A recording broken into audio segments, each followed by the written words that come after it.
Welcome to The Authority File, the podcast that features conversations about the life cycle of scholarly communication. I'm Bill Mickey, your host and the editorial director at Choice. In this four-part series, which is brought to you with generous support from the Wilfrid Laurier University Press, we're going to be talking about how the arts and the creation of art can support, advocate for, and advance environmental justice and sustainability. Joining me are Alicia French, professor of the history of art and visual culture in the Department of Visual Arts at Brock University, and Amanda White, an artist, scholar, and SSHRC postdoctoral fellow at the Center for Sustainable Curating in the Department of Visual Art at Western University. Together, Alicia and Amanda have co-edited the volume Ecologies in Practice, Environmentally Engaged Arts in Canada, a collection of essays, artwork, poetry, and descriptions of community projects that reveal how art can contribute and extend the scholarship around environmental concerns. It's a book that establishes a central role for the creative arts and the interdisciplinary approach of the environmental humanities. In this fourth and final episode of our series, we discuss why there's a need for the art world to more intentionally focus on the environment and how art can inspire action. Moving forward, we look at the ways artists and art scholars can partner with other disciplines to expand environmental humanities scholarship.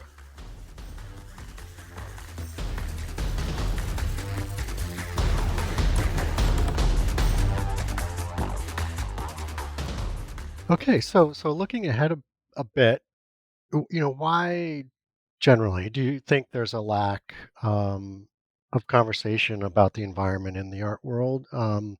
If there is a lack, I mean, I feel like perhaps there could be. Why is there a need to shift focus toward the environment, especially today?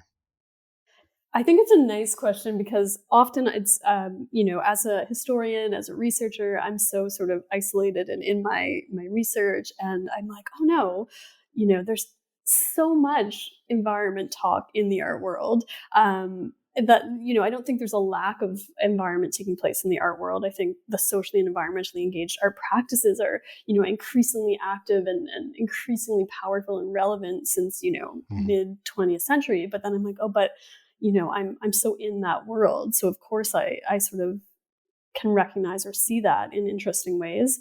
But I would say that I think there's still perhaps a bit of a lack, maybe not lack, but a need for more artistic representation within academia, within environmental Mm. humanities, more broadly, or thinking about how the art world sort of branches out into some of these other sort of conversations or these areas of inquiry, more public facing sort of conversations, because there is a really diverse body of work around those artistic practices that are rooted in environmentalism and environmental conversations.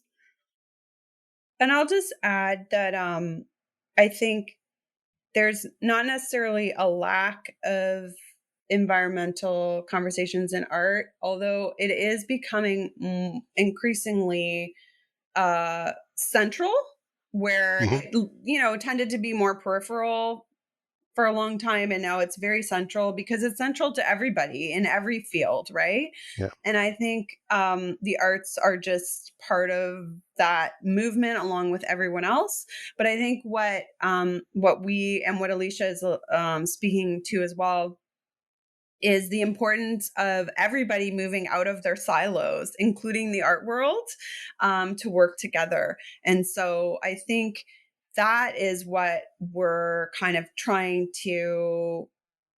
we're seeing, and we're trying to like push forward and elevate, is that work that is doing those jobs of working together with others outside of just the art world. I mean, we're not disregarding the art world at all, but it's the work that's happening in between, and Mhm. that's why the environmental humanities is such a nice framing, because it's naturally interdisciplinary. Yeah. So yeah. Excellent. Perfect. Mhm. So just thinking about this on a very fundamental kind of practical level, how I'd be interested to hear you both talk about how you think art can inspire action and influence policy. How can drawing on the past, present, and future, like we were Mhm. discussing earlier, in one's work aid in this endeavor? Mm. I can start if you like, Amanda. Sure. Yeah, I think it's a really great question, and it's a question I come across, especially during times of teaching, for Mm. instance. So when I'm introducing students to specific projects, or sort of having a critical analysis about a particular project, there's often this need or question around, measurable change, like the "so what," right, sort of question. What is the work achieving? How do I articulate that? And some of those works exist, right? Like we talk in the introduction a bit about, someone like Mel Chin is Revival Field, thinking about, hyperaccumulator plants that are extracting metal from soil.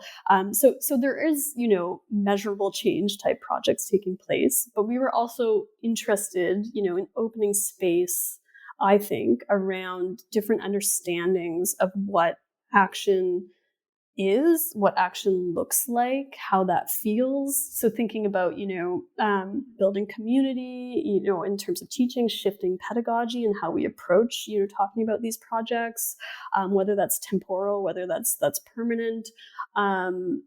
How that influences our thinking, our understandings, our ideas, even to go back to our conversation about Genevieve's work, and the space for different interpretations, without the context of that essay, would you understand all those deep layers of the piece?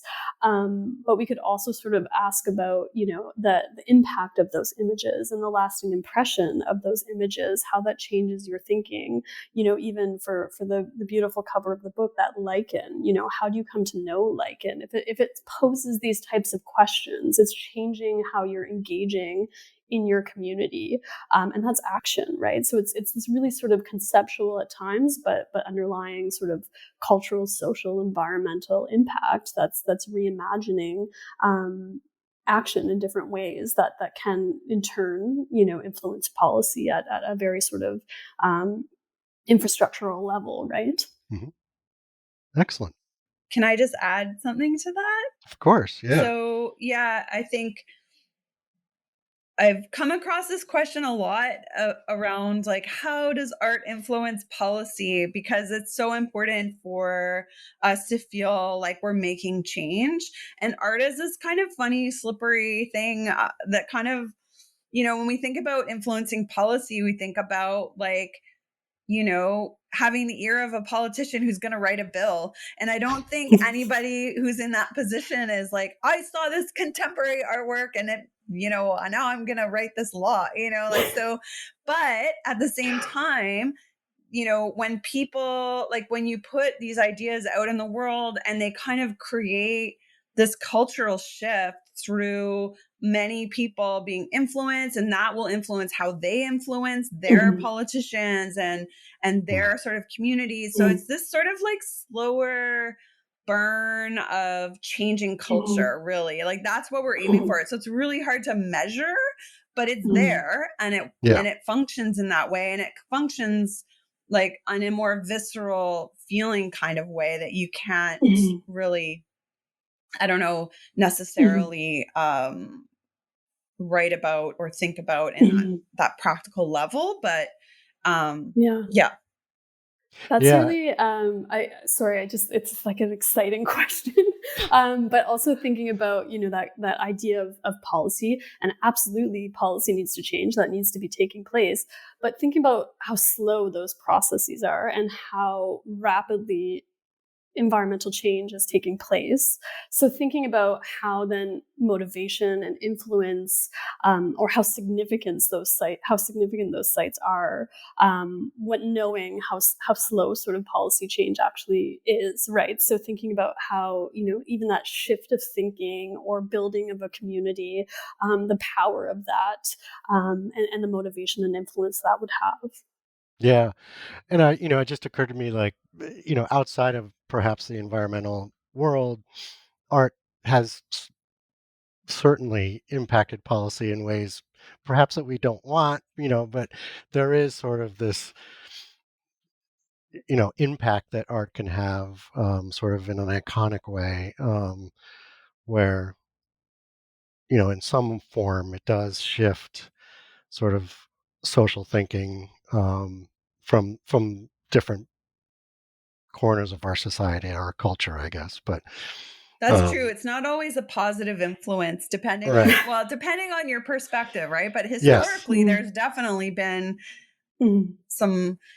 Well, we talk about in the book, actually, part of the reason that we feel it's important to have these conversations is that art was also like implicated in some of the environmental destruction that we see, right? Because art has been used as a tool by governments to like promote certain ideals. And Right. so we have a responsibility to undo some of that as well.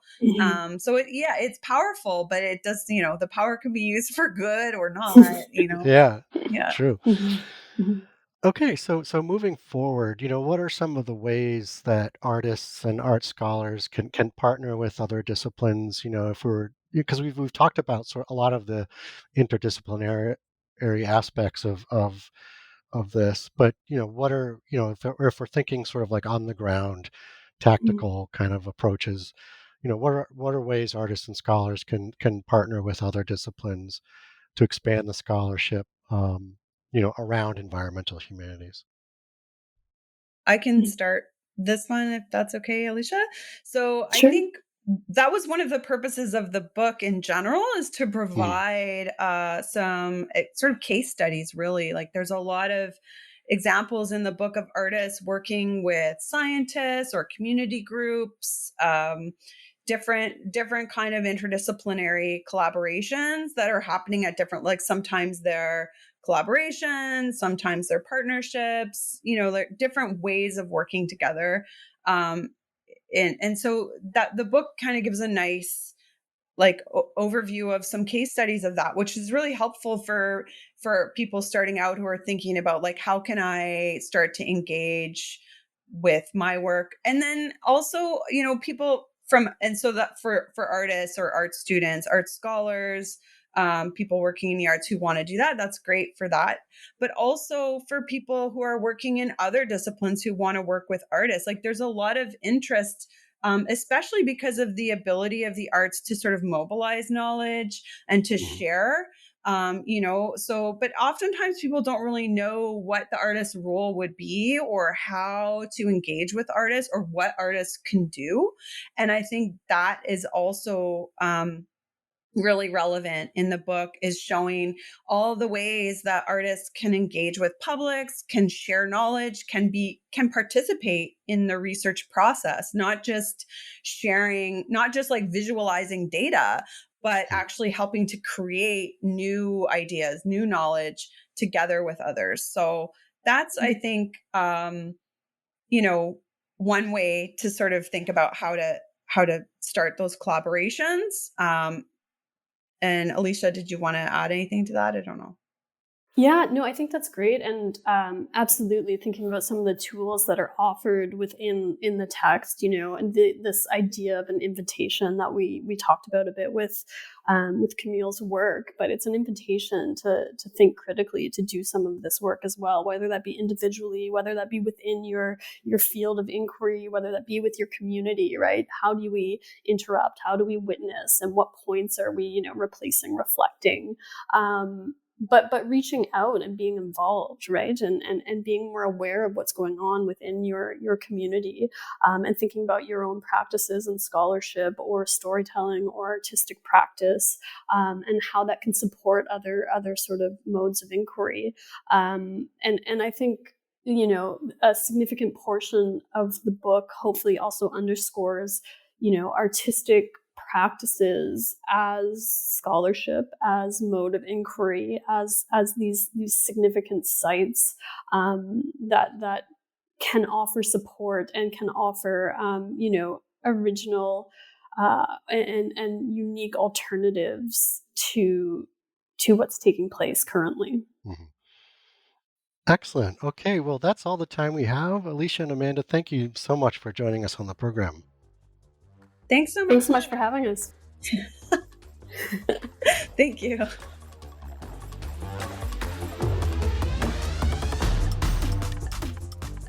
You just heard from Alicia French, professor of the history of art and visual culture in the Department of Visual Arts at Brock University, and Amanda White, an artist, scholar, and SSHRC postdoctoral fellow at the Center for Sustainable Curating in the Department of Visual Art at Western University. Alicia and Amanda are co-editors of the recent volume Ecologies in Practice, Environmentally Engaged Arts in Canada, published by Wilfrid Laurier University Press, the underwriter of this series. As always, underwriting opportunities for the Authority File podcast are directed by Choice's advertising manager, Pam Marino, and all of our episodes are produced and edited by Choice's digital media producer, Sabrina Kofer, with support from digital media assistant Ashley Roy, who, for this series, contributed some of the interview questions. That's all for this week. Thanks for joining us.